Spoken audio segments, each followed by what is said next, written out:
Hello friends, आज का video बहुत ज़्यादा इंपॉर्टेंट होने वाला है आपके सेमेस्टर एग्जाम्स के लिए। बिकॉज आज हम बात करने वाले हैं जो आपको इंपॉर्टेंट क्वेश्चंस प्रोवाइड किए थे इंडस्ट्रियल फार्मेसी 1 का, इसका यूनिट 1 का सॉल्यूशन वीडियो लेके आए हैं। अगर आपने हमारे मैथकम और कोलॉजी के सॉल्यूशन वीडियो नहीं देखो तो डिस्क्रिप्शन में लिंक है, जाके देख सकते हो।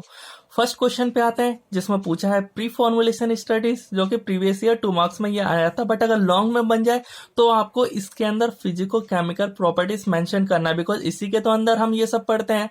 तो और यहाँ पे ऑब्जेक्टिव्स पढ़ लेना है आपको इसके अंदर, और जो ये पीके पीएच है ये सब हम इसके फिजिकल केमिकल प्रॉपर्टीज के अंदर पढ़ेंगे। तो फर्स्ट और सेकंड क्वेश्चन को सबसे पहले हम कवर कर लेते हैं।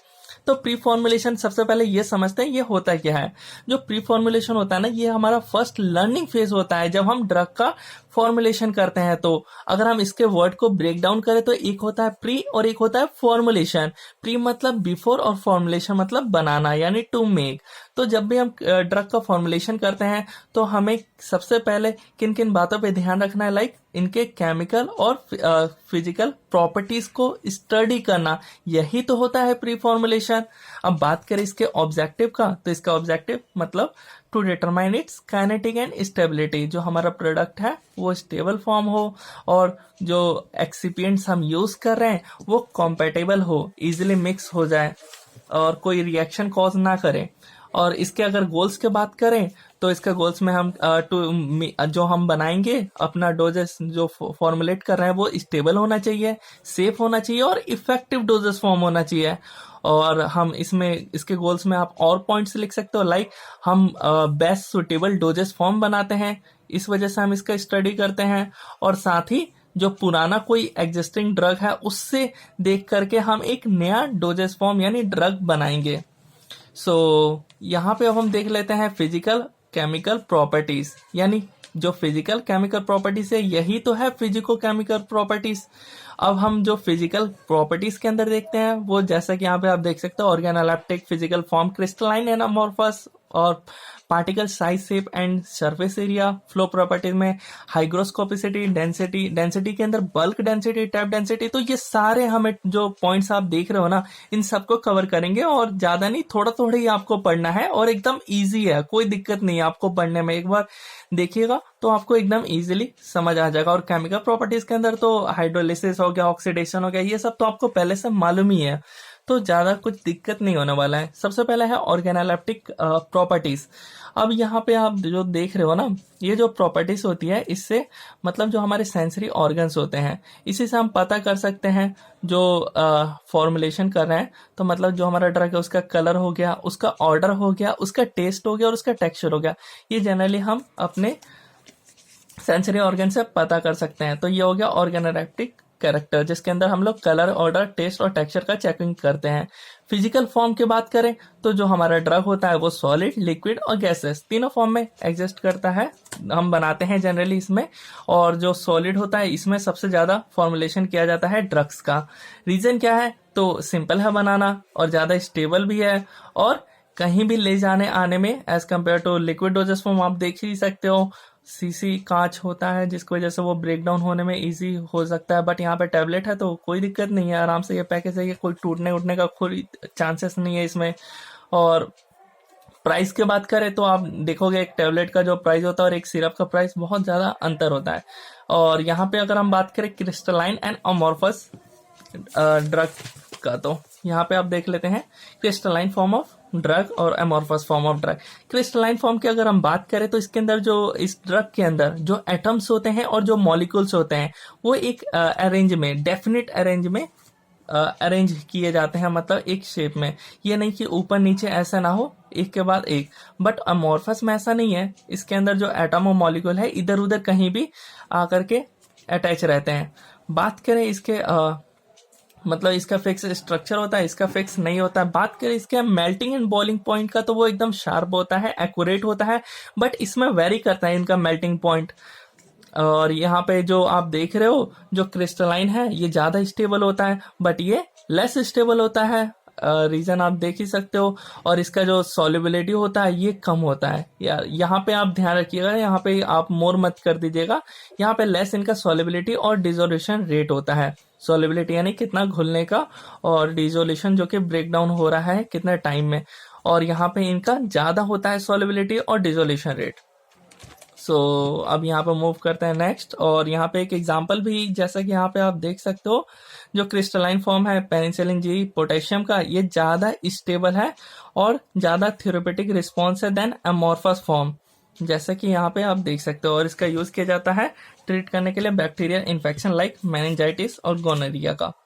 बात करें particle size, shape and surface area, तो जो पार्टिकल साइज की अगर बात करें तो पार्टिकल साइज को कैरेक्टराइज किया गया है, सबसे पहले कोर्स आएंगे और उसके बाद मॉडरेट कोर्स आएंगे, फिर फाइन आएंगे और फिर वेरी फाइन आएंगे, यानी बड़ा, उससे छोटा, उससे छोटा और उससे छोटा। तो इस टाइप से अरेंजमेंट है। ये आपके एमसीक्यू में भी आया हुआ था 4 सेम में आई थिंक। और पार्टिकल साइज जो होते हैं ये अफेक्ट करते हैं आपके डिसोल्यूशन रेट को, यूनिफॉर्म डिस्ट्रीब्यूशन और पेनिट्रेबिलिटी और ग्रेटिनेस को। तो गाइस यहाँ पे अब देख ही लेते हैं कि जो मेथड्स यूज करते हैं डिटरमाइन करने के लिए पार्टिकल साइज को, जिसमें फर्स्ट है सिविंग मेथड। इसके अंदर जो ये आप रेंज देख रहे हो ना 50 म्यू से 500 म्यू, ये जो रेंज आप देख रहे हो ना, इतने रेंज के पार्टिकल्स को इन सीविंग मेथड से, मतलब मैश लगा के हम जो सीविंग मेथड यूज कर रहे हैं यहाँ पे, उससे हम डिटरमाइन करते हैं कि ये जो पार्टिकल्स हैं वो इतने से इतने में लाई करते हैं। सबसे ऊपर क्या करना है, लार्ज मैश लेना है और सबसे नीचे फाइन मैश लेना है, और जो पार्टिकल्स है उनको यहाँ पे डाल देना है। और जो सबसे छोटे वाले होंगे वो एकदम नीचे की साइड में, पेन हम सबसे नीचे लगाते हैं उसमें गिर जाएंगे, और बड़े वाले ऊपर ही रह जाएंगे। तो जनरली इतना मत पड़िए, बस आपको ये मालूम होना चाहिए हम इसमें सीविंग मेथड करते हैं और सीव्स का यूज किया जाता है। माइक्रोस्कोप की मदद से करेंगे। इसमें जो रेंज होता है वो 0.2 माइक्रोन से 100 माइक्रोन के बीच में पता किया जाता है।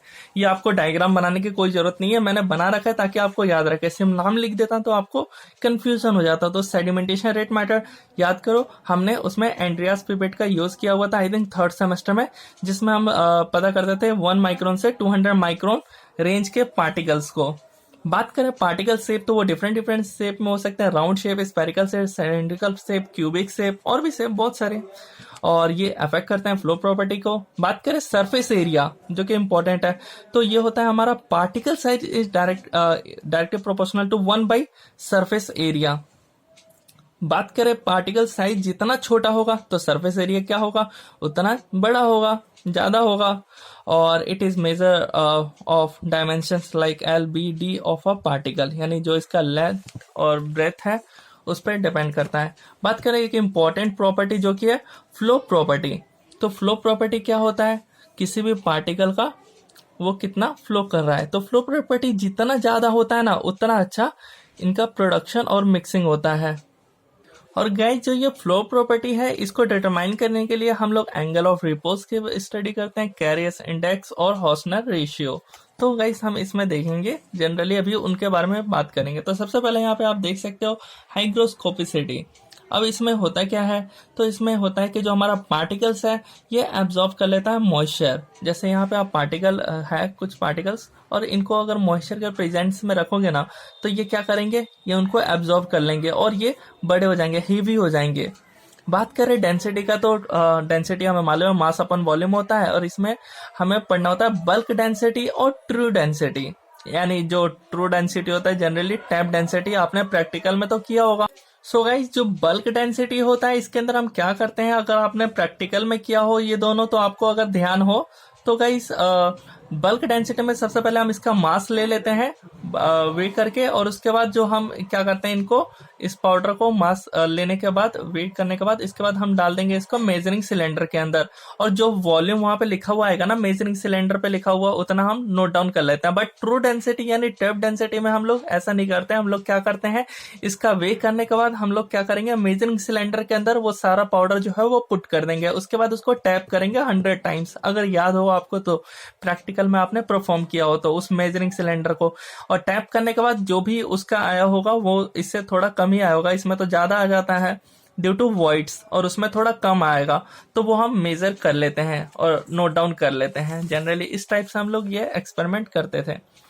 बात करें एंगल ऑफ रिपोज का, तो एंगल ऑफ रिपोज का हम कैसे करते थे, तो गाइस वो भी आपको बता देता हूं मैं। तो गाइस सबसे पहले हम लोग क्या कर रहे थे कि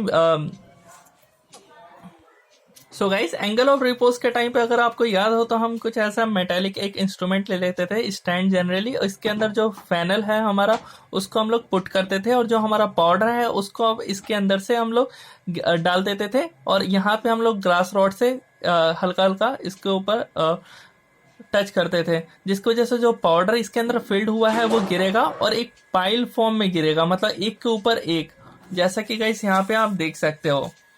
और यहाँ पे जो आप ये एंगल देख रहे हो ना, यही तो है अपना आपका एंगल ऑफ रिपोज, और ये हो गया आपका हाइट कितने ऊपर तक है, और नीचे यहाँ पे रेडियस। तो गाइस यही दिया हुआ है कि जो इंटरनल एंगल होता है between the surface of the pile, जो पाइल का सरफेस है उसका, और horizontal surface is known as angle of repose, जैसा कि अभी हमने थीटा देखा था जो वो एंगल है। और यहाँ पे अगर हम बात करें, जितना एंगल ऑफ रिपोज कम होगा उतना फ्लो प्रॉपर्टी जो होती है वो ज्यादा होती है। तो अगर एक्सीलेंट फ्लो प्रॉपर्टी होने के लिए 25 से 30 एंगल ऑफ रिपोज होना चाहिए, गुड के लिए 31 से 35, फेयर के लिए 36 से 40, और पैसेबल के लिए 41 to 45, और पुअर के लिए 46 to 55, वेरी पुअर के लिए 56 से 65, और अबव 66 वेरी वेरी पुअर। अब यहाँ पे कार्स इंडेक्स अगर हम देखें तो इसमें जनरली हम क्या करते थे कि जो हमारी टैप डेंसिटी आई है, टैप डेंसिटी कौन सी, जो हमने 100 बार अपना मेजरिंग सिलेंडर के अंदर को पाउडर को हमने प्रेस किया हुआ था बार बार, उसको लेकर के और माइनस करना है बल्क डेंसिटी से, और upon tap density multiply by 100, जिससे हमारा कार्स इंडेक्स आ जाता है। वहीं पे अगर हॉसनर रेशियो की बात करें तो टैप डेंसिटी अपॉन में बल्क डेंसिटी। तो ये जो फ्लो प्रॉपर्टी के अगर इनकी बात करें तो एक्सीलेंट कम मानी जाएगी कार्स इंडेक्स में जब 10 से कम हो या 10 हो, और हॉसनर रेशियो में 1 से 1.11 के बीच में, तब एक्सीलेंट माना जाएगा। गुड में आप देख सकते हो 11 से 15, 1.12 से 1.18 तक। तो गाइस यहाँ पे सारा लिखा हुआ है, ये जनरली आप देख लीजिएगा। अब हम बात करने वाले हैं सॉल्युबिलिटी प्रोफाइल, जो कि इंपॉर्टेंट है। सॉल्युबिलिटी क्या होता है, जो मैक्सिमम अमाउंट में हम जो सॉल्यूट को डिसॉल्व करते हैं सॉल्वेंट के अंदर एक कांस्टेंट टेम्परेचर पे, यही तो होता है सॉल्युबिलिटी कि कितना घुलने की क्षमता। सो यहाँ पे अगर हम बात करें, जो हमारा पार्टिकल है, मतलब जो सॉल्यूट है, उसको कितना पार्ट सॉल्वेंट का रिक्वायर है कि वो घुल जाए, तो लेस देन 1 अगर हमें चाहिए सिर्फ सॉल्वेंट, दैट मीन्स वो वेरी सॉल्युबल है। फ्रीली सॉल्युबल के लिए 1 से 10 पार्ट चाहिए इस, और सॉल्युबल के लिए 10 to 30, स्पारिंगली सॉल्युबल के लिए 30 to 100, और यहाँ पे इनसॉल्युबल यानी greater than 10,000 parts of solvent. अब जितना ज्यादा सॉल्युबिलिटी बढ़ेगा ना, उतना ही अच्छा एब्जॉर्प्शन होगा, यानी इंक्रीज होगा, यानी ज्यादा सॉल्युबल होगा तो एब्जॉर्प्शन भी ज्यादा होगा। तो गाइस यहाँ पे अब हम बात कर लेते हैं आयोनाइजेशन कांस्टेंट का, और इसी को तो पीके बोलते हैं। तो गाइस बात करें इसके अंदर, तो जो हमारा अनआयोनाइज फॉर्म होता है इसका जनरली ब्रेकडाउन हो जाता है किसमें, आयोनाइज में, अनआयोनाइज का आयोनाइज में।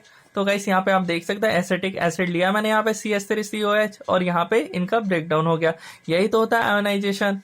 और इसका इंपॉर्टेंट होता है, अगर हम बात करें इसका फॉर एसिडिक ड्रग के लिए, तो जो pH होता है equal to PK plus log ionize by unionize, और बेसिक ड्रग के लिए pH इक्वल टू जो PK है प्लस लॉग अनआयोनाइज अपॉन में आयोनाइज, और ये हमारे हेंडरसन हैसेबैच इक्वेशन है। बात करें pH का, तो pH हमें मालूम है पावर ऑफ हाइड्रोजन होता है, इसको हम पोटेंशियल ऑफ हाइड्रोजन भी बोलते हैं, और इसका यूज किया जाता है to check that particles are acidic है या बेसिक है। तो आपने देखा pH स्केल, उसमें एक तरफ एसिडिक और एक तरफ बेसिक, जितना कम होगा उतना एसिडिक होगा, जितना ज्यादा होगा उतना बेसिक होगा। अगर वीक एसिडिक ड्रग है तो वीक एसिडिक ड्रग में जो pH होता है जितना ज्यादा होगा उतना सॉल्युबिलिटी जो होगा वो बढ़ेगा। वहीं पे अगर वीक बेस ड्रग की बात करें तो जितना pH उसका कम होगा उतना उसका सॉल्युबिलिटी जो है वो बढ़ेगा। सो गाइस जैसा कि यहाँ पे आप देख सकते हो, और यहाँ पे अब हम बात करने वाले हैं पार्टीशन कोफिशिएंट का। तो पार्टीशन कोफिशिएंट जैसा कि इसको हमने थर्ड सेम के अंदर हमने ऑलरेडी मोस्टली टॉपिक्स को कवर अप कर रखा था, वही है। तो जो हमारा ड्रग है इसका हम जो है कि ये लिपोफिलिक नेचर का हमारा ड्रग है या फिर हाइड्रोफिलिक नेचर का है, यानी ये वाटर लविंग है या फिर लिपिड लविंग है, इसको चेक करते हैं हम लोग by help of partition coefficient. इसके अंदर क्या होता है कि हम एक कंटेनर ले लेते हैं जिसके अंदर वाटर ये डाल देते हैं और दूसरे वाले में ऑयल फेस यानी लिपोफिलिक नेचर के जो लिक्विड है उसको डाल देंगे और नीचे हमारा वाटर होगा यानी हाइड्रोफिलिक नेचर का। अब इस ड्रग को देखेंगे ना इसके अंदर कि किसके अंदर ज्यादा घुला हुआ है। अगर ये इसके अंदर ज्यादा घुलेगा तो ये हमारा जो ड्रग है वो लिपिड नेचर का ज्यादा है, इसी वजह से तो उसके अंदर मैच हुआ है, मिक्स हुआ है और यानी डिसॉल्व हुआ है। और अगर ये हाइड्रोफिलिक नेचर के अंदर डिसॉल्व हुआ तो समझ जाएंगे तो ये इस नेचर का है। तो यही दिया हुआ है कि जो पार्टीशन कोएफिशिएंट होता है इक्वल टू XO, जिसको हम बोलते हैं concentration of drug in oil face, और यहाँ पे वाटर फेस दोनों निकाल लेंगे जिसकी वजह से हमारा पार्टीशन कोएफिशिएंट निकल जाएगा। डिसॉल्व तो दोनों में होगा बट एक में ज्यादा होगा। सो अब हम यहाँ पे देख लेते हैं पॉलीमॉर्फिज्म। पॉलीमॉर्फिज्म नाम से पता चल रहा है इसका, अगर ब्रेक डाउन करें तो पॉली और मॉर्फ। पॉली मतलब बहुत सारे और मॉर्फ मतलब फॉर्म, यानी एक जो कंपाउंड है उसके डिफरेंट डिफरेंट फॉर्म्स, इसी को पॉलीमॉर्फ भी बोलते हैं। जैसे यहाँ पे आप देख सकते हो मैंने अलग अलग कलर से शो कर रखा है, ये है तो एक ही ड्रग सेम, बट जो इसका फॉर्म है वो अलग अलग है डिफरेंट टाइम पे। अब यहाँ पे अगर बात करें केमिकल प्रॉपर्टीज जो कि आपको बहुत ज्यादा इंपॉर्टेंट है, इसको अच्छे से पढ़ लीजिएगा। तो हम हाइड्रोलिसिस की बात कर रहे हैं। तो गाइस इस दौरान होता क्या है, हाइड्रोलिसिस नाम से ही पता चल रहा है गाइस कि जो हमारा ड्रग है वो अगर मॉइस्चर के प्रेजेंस में आता है तो क्या होगा उसका, तो उसका ब्रेक डाउन होगा। एग्जाम्पल भी मैंने ले रखा है तो आप एग्जाम्पल यहाँ से पढ़ सकते हैं। जैसे अगर इस ड्रग का हम बात करें, अगर इसका हाइड्रोलिसिस हो जाए तो कार्बोक्सिलिक एसिड में कन्वर्ट हो जाएगा। तो गाइस ये नहीं होने देना चाहते हैं ना हम अपने प्रोडक्ट के साथ। और भी एग्जांपल है लाइक एट्रोपिन, प्रोकेन, एस्पिरिन। यहाँ पे आप अमाइड का देख सकते हैं, अमाइड का हाइड्रोलिसिस हो जाए तो ये कार्बोक्सिलिक एसिड और अमाइड में कन्वर्ट हो जाएगा। और यहाँ पे अगर हम बात करें हाइड्रोलिसिस ऑफ अमाइड हो गया।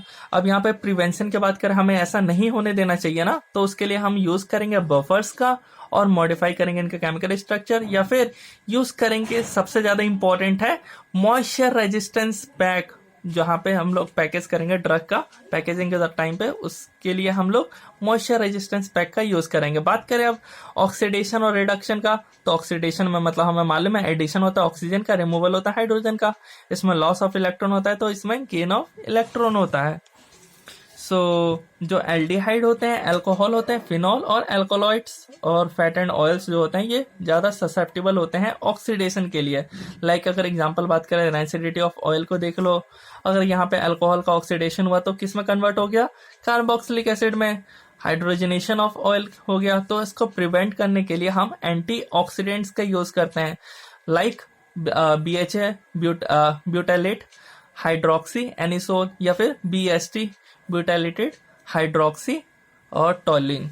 अब यहाँ पे यूज कर सकते हैं हम लोग रिड्यूसिंग एजेंट्स का भी, जैसे कि सोडियम मेटाबाई सल्फाइड, किसके लिए, तो ऑक्सीडेशन से बचाने के लिए। और चिलेटिंग एजेंट्स लाइक EDTA का भी हम यहाँ पे यूज कर सकते हैं इससे प्रिवेंट करने के लिए। बात करें रेसिमाइजेशन के लिए, तो इसके अंदर हम लोग देखते हैं कि जो ये प्रोसेस होता है जिसके अंदर जो हमारा ऑप्टिकल एक्टिव कंपाउंड जो होता है वो कन्वर्ट हो जाता है इनएक्टिव कंपाउंड में। मेनली जो रेसिमाइजेशन होता है इसके अंदर हम देखते हैं कि जो हमारा कंपाउंड है, जैसे कि अगर हम बात करें एग्जाम्पल से समझे कि जो हमारा यहाँ पे एपिनेफ्रिन आपने देखा है इसका स्ट्रक्चर को, वहीं अगर हम बात करें जो उसका लीवो स्ट्रक्चर होता है और उसका डेक्स्ट्रो स्ट्रक्चर होता है, तो लीवो वाला जो होता है वो 15 से 20 टाइम्स मोर एक्टिव होता है देन डेक्स्ट्रो उसका स्ट्रक्चर। अब हम यहाँ पे बात करें पॉलीमराइजेशन का, तो देख लेते हैं। सो नाम से पता चला है पॉलीमर, यहाँ पे आप अगर इसका ब्रेक डाउन कर तो पॉलीमर, तो गाइस पॉलीमर यानी एक लार्ज स्ट्रक्चर हो गया, यानी इन विच जो दो या दो से ज्यादा आइडेंटिकल मॉलिक्यूल्स को ज्वाइन करके एक लार्ज कॉम्प्लेक्स फॉर्म कर देना, इसी को कहते हैं पॉलीमराइजेशन। सिंपली एक लाइन में आप इसको लिख सकते हो, कोई दिक्कत नहीं है।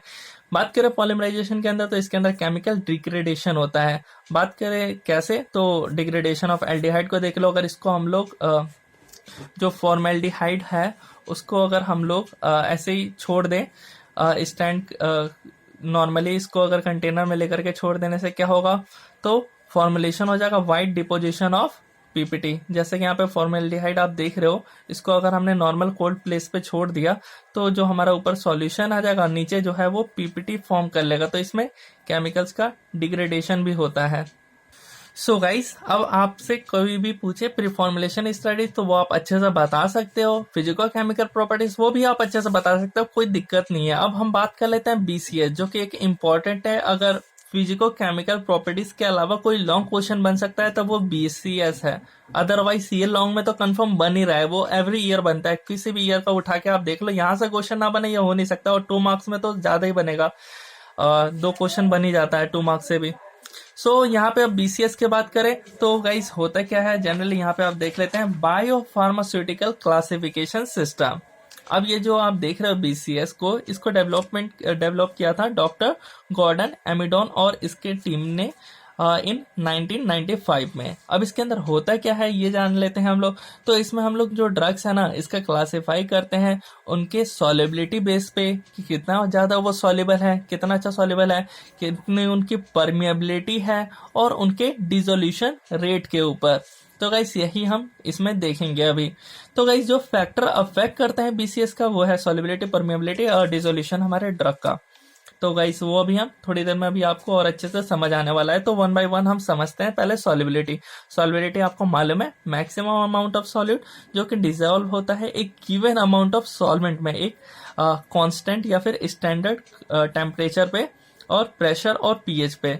तो गाइस अगर हम बात करें हायर, कोई भी एक हमारा ड्रग है, एक सिंगल डोज की हम बात कर रहे हैं, तो वो अगर कंप्लीटली अगर उसको डिसॉल्व के बारे में बात करें ना, तो उसको ज्यादा से ज्यादा मतलब एक होता है ना अमाउंट, वो 250 ml पर, और उसका जो पीएच होना चाहिए वो 1 से 6.8 और 37 डिग्री सेल्सियस पे डिसॉल्व हो जाना है। तो ये सॉल्युबिलिटी आपको समझ आ गया होगा और ये स्टैंडर्ड है। और यहाँ पे बात करें परमिएबिलिटी का, तो परमिएबिलिटी क्या होता है, जो पास कर सके हमारे सेल मेम्ब्रेन यानी बायोलॉजिकल मेम्ब्रेन को। तो हम अपने ड्रग को परमिएबल क्यों बनाते हैं, ताकि वो जो सेल मेम्ब्रेन है उसको क्रॉस कर पाए। इज द लिपोफिलिक, मतलब लिपोफिलिक नेचर का होगा तभी तो वो क्रॉस करेगा। बिकॉज जो हमारा सेल मेम्ब्रेन यानी बायोलॉजिकल मेम्ब्रेन है वो किस नेचर की है, वो लिपिड नेचर की है, क्योंकि फॉस्फोरस ग्रुप उसमें ऐड होते हैं। और ये जो हमारा ड्रग है वो लिपोफिलिक होगा तभी तो वो क्रॉस करेगा उसको।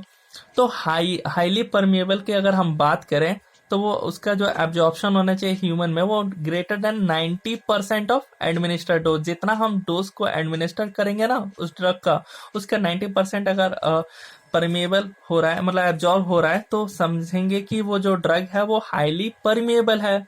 अब हम बात कर लेते हैं डिसोल्यूशन का। तो डिसोल्यूशन ये एक प्रोसेस है जिसमें जो हमारा सॉलिड सब्सटेंस है वो सॉल्युबलाइज होता है एक गिवन सॉल्वेंट में। अब बात करें ये कैसे, तो डिसोल्यूशन में हमने जनरली आपने आईपी के प्रैक्टिकल्स में इसको परफॉर्म किया ही होगा डिसोल्यूशन में टैबलेट का, जो कि हम एक बफर बनाते थे और जनरली वो हमारे स्टमक के अंदर जो एसिड होता है उतने लेवल पे होना चाहिए और उसको हम लोग डाल के देखते थे उसका डिसोल्यूशन टाइम कितना हो रहा है उस ड्रग का। तो वैसे अगर हम इसी में देखें तो जो मास ट्रांसफर होता है जो सॉलिड फेज से लिक्विड फेज, बिकॉज जो हम कर रहे हैं वो लिक्विड फेज में ही तो कर रहे हैं, हम लोग अपने ड्रग को डाल रहे हैं। रैपिड डिसोल्यूशन ड्रग के बारे में बात करें कि कितना कम टाइम में, मतलब फास्टली जो डिसॉल्व ड्रग होना चाहिए वो एटलीस्ट ग्रेटर देन 85% और ड्रग डिसॉल्व हो जाना चाहिए जो हमारा ड्रग है वो। तो वही होता है रैपिड डिसॉल्विंग ड्रग। बात करें इसके टाइम का तो 30 मिनट्स लगता है using USP apparatus 1 at 100 RPM। और बात करें इसमें हम जो यूज करते हैं वो 900 ml ऑफ बफर का यूज करते हैं। अगर आपको याद हो इसके अंदर जो हम बीकर लेते थे वो जनरली 900 वहां पे मार्क किया हुआ रहता था, तो 900 का हम बफर लेते थे, उसको जो मशीन है उसको उसके मशीन में जाकर के पुट करते थे जिसमें 6 बॉक्सेस रहते थे। उन 6 बॉक्सेस के अंदर हम एक एक टैबलेट को लेकर के पुट कर देते थे और वो जो मशीन है वो अप एंड डाउन होता था और जो हमारा टैबलेट है वो जो बफर है उसके अंदर अप एंड डाउन होने की वजह से वो डिसइंटीग्रेट होने लगता था, मतलब घुलने लगता था एक तरह से। और जैसे ही 85% घुरा तो समझ जाइए कि वो रैपिड उसका डिसॉल्विंग ड्रग है। अब इसके अंदर बफर के अंदर होता है क्या है, इसको जो हम बनाते थे तो इसके अंदर क्या डालते थे 0.1 NaCl और साइमुलेटेड गैस्ट्रिक फ्लूइड SGF जिसको हम लोग बोलते हैं। और बात करें यहाँ पे अकॉर्डिंग टू बीसीएस जो ड्रग सब्सटेंस होते हैं वो क्लासिफाई किए गए हैं इनटू 4 क्लासेस, 1 2 3 4 अभी हम देखेंगे। और इसको डिवाइड किया गया इस तरह से कि एक तरफ सॉल्युबिलिटी, परमेबिलिटी और डिसोल्यूशन चेक करने के लिए। जो क्लास 1 में जो ड्रग्स आते हैं, जितने भी ड्रग्स है, मैंने कुछ के यहाँ पे एग्जांपल लिए, लाइक 2 के एग्जांपल दिए, एक प्रोपेनोलॉल और एक मिटोप्रोलॉल।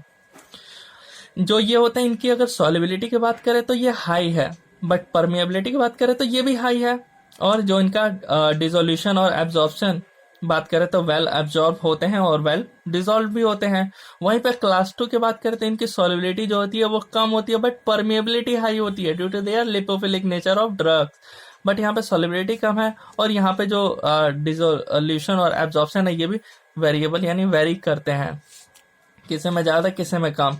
तो इसके अंदर जो एग्जांपल ले रखा है वो एसिक्लोफेनक हो गया, कीटोप्रोफेनक हो गया, कीटोप्रोफेन हो गया और नेप्रोक्सेन हो गया। क्लास 3 की बात करें तो ये हाई सॉल्युबिलिटी तो दिखाते हैं बट लो परमिएबिलिटी दिखाते हैं क्रॉस करने के लिए, जिसकी वजह से यहाँ पे वेरिएबल हम कह नहीं सकते कि इनका इतना अच्छा होता है। और इसके अंदर जो एग्जांपल आते हैं रेनिटिडीन, सिमेटिडीन, क्लास 4 वाले जो होते हैं वो लो सॉल्युबिलिटी भी और लो परमेबिलिटी भी दिखाते हैं। और ये पुअरली एब्जॉर्ब, अब लो दिखा रहे हैं तो पुअरली एब्जॉर्ब होंगे और पुअरली डिसॉल्व भी होंगे। तो फ्यूरोसेमाइड हो गया जो कि हमने लूप डायरेटिक्स के अंदर देख रखा है, और हाइड्रोक्लोरथाइजाइड्स। अब बात करें जो क्लास 1 होते हैं इसके अंदर 5 to 10% जो हम ड्रग्स देखते हैं वो आते हैं इसके अंदर, जो कि आइडियल होते हैं ओरल रूट्स के लिए। मतलब क्लास 1 वाले कहाँ आ रहे हैं, ओरल रूट्स के अंदर आते हैं। और ये जो ड्रग होते हैं वो एब्जॉर्ब होते हैं रैपिडली, और ड्रग जो डिसॉल्व होंगे ये भी रैपिडली होंगे, बिकॉज इनकी सॉल्युबिलिटी पर और परमिएबिलिटी जो होती है ये हाई होती है इसी वजह से। और रैपिड थेरेपेटिक एक्शन भी दिखाएंगे। क्लास 2 वाले जो 60 to 65% जो ड्रग अवेलेबल है मार्केट में वो कवर करते हैं। बात करें इनके ओरल रूट एडमिनिस्ट्रेशन की तो मतलब ये ओरल रूट से ही दिए जाते हैं, और जो ड्रग है इनका भी एब्जॉर्प्शन फास्ट होगा बट जो डिसॉल्व होगा वो कम होगा ड्यू टू लो सॉल्युबिलिटी। और यहाँ पे बायोअवेलेबिलिटी बात करें तो ये कंट्रोल होता है। अब हम यहाँ पे क्लास 3 देख रहे हैं जो कि अगेन 5 to 10% ही कवर करता है मार्केट में जो ड्रग्स अवेलेबल है वो, और ये ओरल रूट्स के लिए एडमिनिस्टर करने वाली ये दवाएं हैं जो कि हम ओरल रूट से लेते हैं। और बात करें इनके एब्जॉर्प्शन का तो ये लिमिटेड होता है, डिसोल्यूशन की बात करें तो रैपिड होता है, और बायोअवेलेबिलिटी जो होती है इनकी लिमिटेड होती है, ना हाई होती है, मतलब ठीक ठाक होती है बस। क्लास 4 की बात करें तो यहाँ पे 10 to 20% जो ड्रग्स है वो कवर कर रखा है, और ये poorly absorb by oral administration. और इनका जो सॉल्युबिलिटी और परमेबिलिटी की बात करें तो लिमिटेड होता है, लो डिसोल्यूशन रेट होता है, और स्लो और लो थेरेप्यूटिक एक्शन होता है। अब हम बात करें एप्लीकेशन इनका, तो इनको यूज किया जाता है प्रेडिक्ट करने के लिए इन वीवो। वीवो मतलब हमने बात किया था ना इन वीवो प्रीवियस वीडियो में ही, तो बॉडी के अंदर जो हम ड्रग है उसकी जो सॉल्युबिलिटी और परमेबिलिटी होती है कि कितना अच्छे से वो डिसॉल्व हो रहा है, सॉल्युबल हो रहा है, और कितना उनकी परमेबिलिटी यानी कितना लिपोफिलिक नेचर का है, इसको डिटरमाइन करने के लिए यानी प्रेडिक्ट करने के लिए इसका यूज किया जाता है। यानी इसका ये एक एप्लीकेशन हो गया। Aid in early stage of drug development research के लिए यूज किया जाता है, और help in deciding drug delivery technology के अंदर भी इसका यूज किया जाता है। तो ये इसके कुछ एप्लीकेशन हो गए। अब एक क्वेश्चन यहाँ पे बच चुका है जो कि है यहाँ पे हमने बीसीएस भी कंप्लीट कर दिया, तो गाइस यहाँ पे मैंने कट कर दिया जनरली, बट ये यही क्वेश्चन जो है वो पूछा जाता है अगर आप कंफ्यूज हो जाओ इस वजह से। सिंपली मैंने कर दिया कि स्टेबिलिटी एनालिसिस, हम ये बोलते हैं कि स्टेबिलिटी स्टडी भी बोलते हैं, तो कंफ्यूज मत होना। स्टेबिलिटी से रिलेटेड जो क्वेश्चन हो रहा है तो एकदम सिंपल में लिखा हुआ आएगा कि आप स्टेबिलिटी स्टडी बता दो ड्रग्स का, तो आपको जनरली ये बताना है जो मैं भी आपसे डिस्कस करने वाला हूँ। और इसको इस टाइप से भी पूछा जाता है कि स्टेबिलिटी इन्वेस्टिगेशन और स्टेबिलिटी एनालिसिस, स्टेबिलिटी स्टडी 3 नाम से पूछे जाते हैं, कंफ्यूज बिल्कुल नहीं होना है। सो गाइस अब इसको हमें अच्छे से समझते हैं स्टेबिलिटी स्टडी आखिर होता क्या है। वहां पे मेंशन कर दिया जाएगा, टेंशन मत लीजिए, प्री फॉर्मुलेशन का ही आपको बताना है। तो सबसे पहले हम क्या करते हैं, हम लोग फॉर्मुलेशन करते हैं। फॉर्मुलेशन हमने किया और यहाँ पे हमारा क्या रेडी हो गया, ड्रग रेडी हो गया। और ड्रग को हमने फिर क्या किया, हम लोग नॉर्मली इसको पैकेजिंग कर देते हैं डिफरेंट पैकेजेस में। अब क्या हुआ कि जो हमारा ये ड्रग आप देख रहे हो, जो हमारा ये ड्रग है ये कितने लंबे टाइम के लिए स्टेबल रहेगा, इसी को तो कहते हैं स्टेबिलिटी स्टडी। बात करें ये स्टेबल मतलब कितने टाइम तक रहेगा in terms of their physical, मतलब ये इसकी जो फिजिकल प्रॉपर्टीज है वो कैसी रहेगी, कितने लंबे टाइम तक ठीक रहेगी।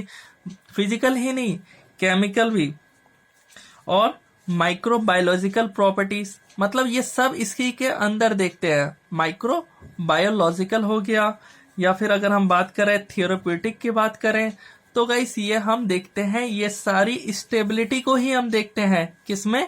स्टेबिलिटी स्टडी में। जो हमारा ड्रग है वो कितने लंबे टाइम तक ठीक रह रहा है इन टर्म्स ऑफ फिजिकल उसकी प्रॉपर्टी, केमिकल प्रॉपर्टी, और माइक्रोबायोलॉजिकल और थेरेपेटिक और टॉक्सिकोलॉजिकल, कि जो हमारा अगर ये लंबे टाइम तक अगर स्टेबल नहीं रहा इन प्रॉपर्टीज की वजह से, अगर नहीं रहा तब क्या होगा, तो जो हमारा ड्रग होगा वो क्या होगा, डिग्रेड होने लग जाएगा, खराब होने लग जाएगा। और इसको हम लोग किसी भी पेशेंट को प्रीफर नहीं कर सकते हैं कि आप इसको लीजिए और खाइए। तो गाइस इसी वजह से जो स्टेबिलिटी स्टडी है वो बहुत ज़्यादा इम्पोर्टेंट होती है। इसी से हम पता करते हैं कि कितने लंबे टाइम तक हमारा जो ड्रग है वो स्टेबल रहेगा, ठीक रहेगा, उसकी एक्सपायरी डेट इसी से पता चलती है। तो गाइस अब हम देख लेते हैं इसके अंदर थोड़ा बहुत। सो गाइस ये आप जैसे कि देख सकते हो यहाँ पे मैंने ये 3 टाइप से लिख दिया है। इस टाइप से हम लोग स्टेबिलिटी स्टडी को परफॉर्म करते हैं। सबसे पहले हो गया सॉल्यूशन स्टेट स्टेबिलिटी, सेकंड हो गया सॉलिड स्टेट स्टेबिलिटी, और थर्ड हो गया कॉम्पेटेबिलिटी। बात करें कॉम्पेटेबिलिटी तो वही जो हमारे एक्सिपिएंट्स है वो हम पता करना कि वो जो हमारे एपीआई है, ड्रग है, उसके साथ कॉम्पेटेबल है कि नहीं। ये सारे हम लोग अभी प्रोसीजर इनका हम देखेंगे कि इनकी क्या है स्टेबिलिटी। तो हम जनरली यही करते हैं कि जो ड्रग है उसको डिफरेंट डिफरेंट कंडीशंस में रखते हैं। किस वजह से, तो उसकी स्टेबिलिटी को चेक करने के लिए। तो गाइस इन तीनों के बारे में हमें पढ़ना है, तो थोड़ा बहुत डिस्कस कर लेते हैं। सो गाइस जिसमें जो आप देख रहे हो फर्स्ट वाला जो है वो सॉल्यूशन स्टेबिलिटी जो है, सॉल्यूशन स्टेबिलिटी। अब इसमें जनरली हम क्या देखते थे कि हम इसमें देखते हैं कि जो डिकम्पोजिशन हो रहा है हमारा जो ड्रग का, वो किस फॉर्म में, पहले तो वो लिक्विड फॉर्म में है, तो through hydrolysis, oxidation, photolysis, racemisation, तो ये प्रोसेसेस से हम देखते हैं। तो इसके अंदर जो हम मेथड जो मतलब कैसे करते हैं इस स्टेबिलिटी को परफॉर्म, तो जो हमारा ड्रग है इसको जो हम वो सॉल्यूशन फॉर्म में इसको लेंगे हम लोग फ्लिंट एंड एम्बर्स वायल के अंदर। अब इसके अंदर लेने के बाद हम क्या करेंगे, इसको पुट कर देंगे हम लोग ऑटोक्लेव, और ऑटोक्लेव के बाद इसको हम देख लेंगे कि ये ससेप्टेबल है कि नहीं ऑक्सीडेशन के खिलाफ, यानी ये डिग्रेड होगा कि नहीं थ्रू ऑक्सीडेशन हो गया, लाइट का एक्सपोजर हो गया, या फिर हैवी मेटल्स हो गया। इसके प्रेजेंस में हम देखेंगे कि जो हमारा प्रोडक्ट है वो अभी भी शो कर रहा है कि नहीं, स्टेबल है कि नहीं, या फिर डिग्रेड हो रहा है। तो यही सब हम चेक करते हैं। तो हाइड्रोलिसिस आपको मालूम है, तो जो अगर हमारा जो एमाइड होगा, तो अगर वो हाइड्रोलिसिस हुआ तो किस में कन्वर्ट हो जाएगा, कार्बोक्सिलिक एसिड में। तो हमें पता चल जाएगा कि अगर उसका हाइड्रोलिसिस हुआ है कि नहीं हुआ है। वहीं ऑक्सीडेशन की अगर हम बात करें तो जो हमारा अल्कोहल है जैसे हम यूज कर रहे हैं, तो वो जो है वो कार्बोक्सिलिक एसिड में कन्वर्ट हो जाएगा अगर ऑक्सीडेशन हुआ हो तो गाइस इस टाइप से हम ये पता करते हैं। सो गाइस जैसे कि यहाँ पे नेक्स्ट आप देख सकते हो सॉलिड स्टेट स्टेबिलिटी। अब इसके लिए हम क्या, हमारा